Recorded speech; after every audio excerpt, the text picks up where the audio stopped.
Hi, I'm Belinda Ramirez. I'm the Chief Information Security Officer at CalSAWS.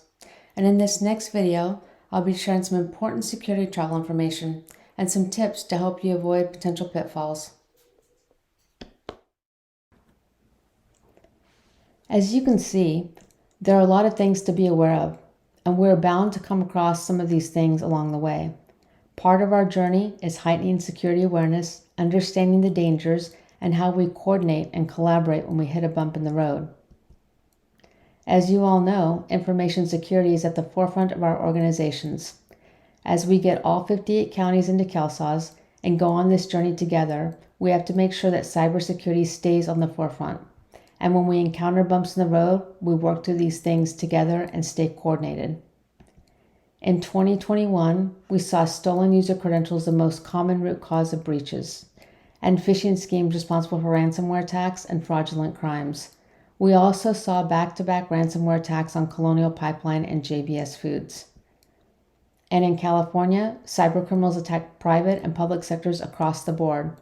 So, as things might happen, we've had counties that have been attacked. We've had attacks on CalSAWS, and all of these things we work together to be able to mitigate. In addition to cybersecurity attacks, we're also seeing higher counts of attempted fraud at CalSAWS. Our infrastructure is made up of connected systems, and these systems are loaded with personally identifiable information critical to the work that we do.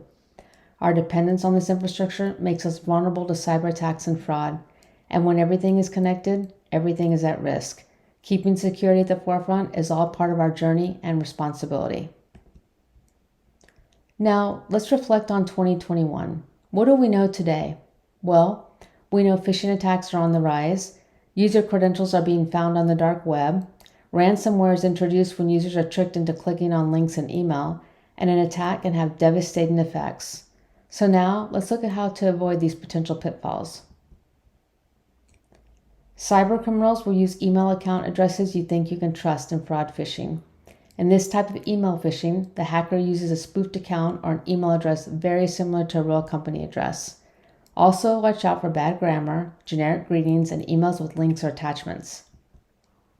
If you look closely at the email address on this slide, it's almost impossible to see that the M is really an R and an N side by side. Also be aware that there are many types of malware you can get in email.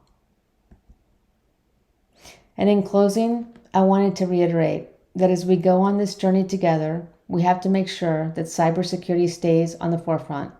And when we encounter bumps in the road, we work through these things together and stay coordinated. And ultimately, it takes all of us to keep our systems secure. I'll close with this very important request.